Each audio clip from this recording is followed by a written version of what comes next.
Hello guys, today we're going to be reading the Berenstain Bears and the Week at Grandma's.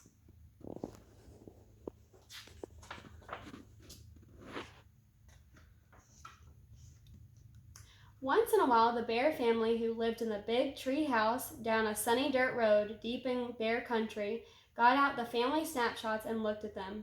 "What are these?" asked Sister, picking up a book of photos. "I don't think I've ever seen these before." There were pictures of bears playing tennis, canoeing, dancing, and having all sorts of fun. The bears looked like Mama and Papa, only they were younger and thinner. "They're pictures of Papa and me on our honeymoon," said Mama with a smile. "At Grizzly Mountain Lodge," said Papa. "We had a wonderful time." "What's a honeymoon?" asked Brother. "A honeymoon is a special trip couples take when they get married," explained Mama.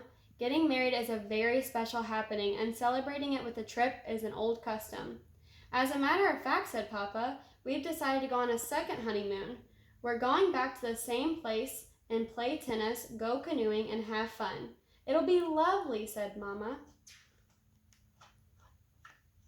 "A second honeymoon sounds like a pretty good idea to me," said Brother. "Me too," said Sister. They scooted out of the room and were back in a jiffy with their vacation things. "Oh, you won't be coming," said Papa. "Honeymoons, even second honeymoons, are just for grown-ups, not for cubs." But what's going to happen to us?" asked Sister. "It just so happens," said Mama, "that Gran has been after me to let you spend a week with her and Gramps, and this will be the perfect opportunity." "A whole week?" said Brother.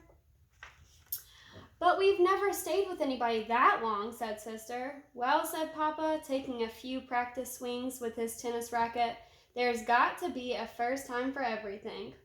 "What will we do for a whole week?" asked the cubs. "Where will we sleep? What will we eat?" "Goodness," said Mama, "such a fuss about a simple thing like spending a week at Grandma's."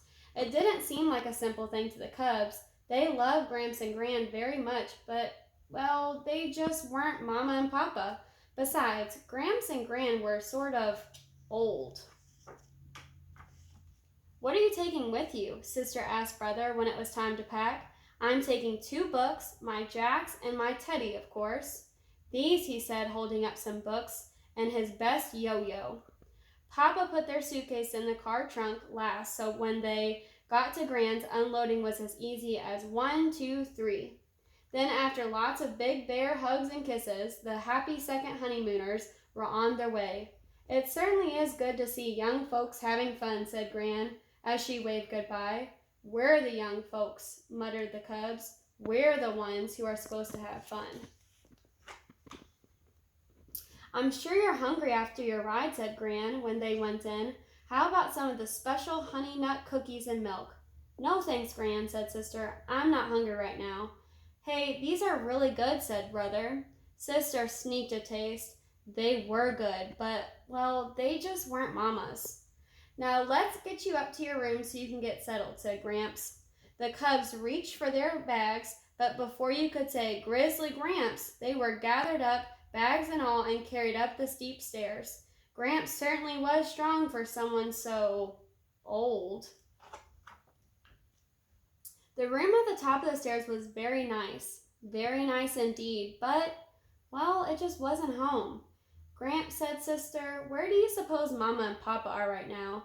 "Well," said Gramps, "I reckon they're still on the road, just pulling into sight of Grizzly Mountain Lodge." After they unpacked their things, Gramps thought the cubs might like to explore around the house. Well, it wasn't home. It was an interesting house. There was the attic crowded with all sorts of interesting things, Gran's kitchen with its yummy tastes and smells, and Gramps' den. Gramps knew how to build a ship in a bottle. When the cubs asked him how it was done, he just smiled. "What do you suppose Mama and Papa are doing now?" they asked then. "I reckon they've gotten into their tennis clothes and are swatting the ball back and forth," he said. Over the next few days, Brother and Sister found lots to do. They helped Gran feed her bird friends, more kinds than they had ever seen in one place, and Gran knew all their names.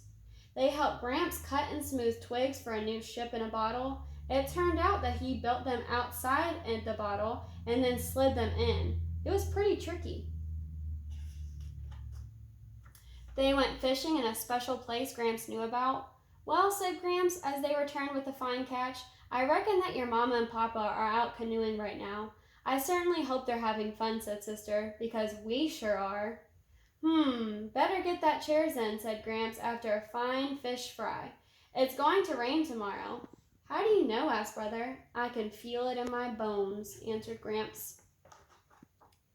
It turned out Gramps was right.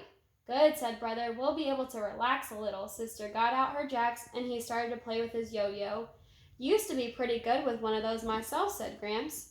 Was he ever? Not only could Gramps make the yo-yo, sleep, and walk the dog, he could even do baby in the cradle and round the world. That evening, after a refreshing nap, they all went to Gramps and Gran's regular Friday night square dance. Gramps and Gran didn't just watch. They do do-si-dos with the best of them. They even won a prize for the friskiest couple. Goodness, said Sister in the morning. This week really flew by, and we learned so much, added Brother, practicing baby in the cradle. Gramps and Gran, how come you know so much? Asked Sister. So many things. Why, you can even feel the weather in your bones. That's one of the good things about being an older person, said Gramps, smiling. You learn something every day, so that by the time you're old enough to be a grandparent, you know quite a lot. Gee, said Sister, I guess you and Gran are so old you must know everything. Oh no, said Gramps, laughing. You never stop learning. Why, just this week we learned something very special. We learned how absolutely wonderful it is to be grandparents and have lovely grandcubs. Then Gramps and Gran swept their grandcubs up in a big hug. The next thing they knew, a familiar beep beep was heard. It was Papa tooting the horn.